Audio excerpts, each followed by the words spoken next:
ஜிம்மக்கா அப்படின்னு இருந்தாலும் நம்ம அண்ணன் வீடியோ போடும்போது டெய்லர் அக்கா தான் பீக்ல இருந்தாங்க.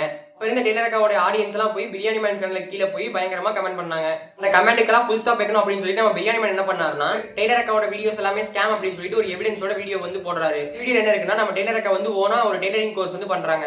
அந்த டெய்லரிங் கோர்ஸ்க்கு நாம வந்து 5500 ரூபாய் ஃபீஸ் வந்து பே பண்ண வேண்டியதா இருக்கு. இதுல என்ன சொல்ல வர்றாருன்னா டெய்லர் அக்காவுடைய அப்பா வந்து கவுன்சிலர், அதாவது ரூலிங் பார்ட்டியோட கவுன்சிலர். தமிழ்நாடோட ரூலிங் பார்ட்டி சில டெய்லரிங் கோர்ஸ் வந்து ஃப்ரீயா சொல்லி தரும்போது ஒரு கவுன்சிலரோட பொண்ணா இருந்துட்டு நீங்க வந்து டெய்லரிங் கோர்ஸ் எதுக்கு இவ்வளவு ஃபீஸ் பே பண்ணி சொல்லி தரீங்க அப்படிங்கிற மாதிரி வந்து கொஸ்டின் பண்றாரு. இது மட்டும் இல்லாம இன்னும் சில டெய்லரிங் கோர்ஸோட கம்பேர் பண்ணிட்டு அங்கெல்லாம் வந்து ஃபீஸ் கம்மியா இருக்கு, நீங்க வந்து ரொம்ப ஃபீஸ் இன்க்ரீஸ் பண்றீங்க அப்படின்னு சொல்லிட்டு குற்றச்சாட்டு வைக்கிறாரு. அது மூலமா கிடைக்கிற ஃபீஸ் எல்லாம் நீங்க வந்து ஒரு ட்ரஸ்ட்டுக்கு அனுப்பி அதுக்கு ஜிஎஸ்டி கட்டாம கவர்மெண்ட் ஏமாத்திட்டு இருக்கீங்க அப்படின்னு சொல்றாரு. கோர்ஸை நம்ம வந்து சக்சஸ்ஃபுல்லா கம்ப்ளீட் பண்ணிட்டோம்னா டெய்லர் அக்காவே நமக்கு வந்து சர்டிபிகேட் தருவாங்க. அந்த சர்டிபிகேட் வந்து எந்த யூஸ்மே ஆகாது அப்படிங்கிற மாதிரி பிரியாணி மேன் சொல்றாரு.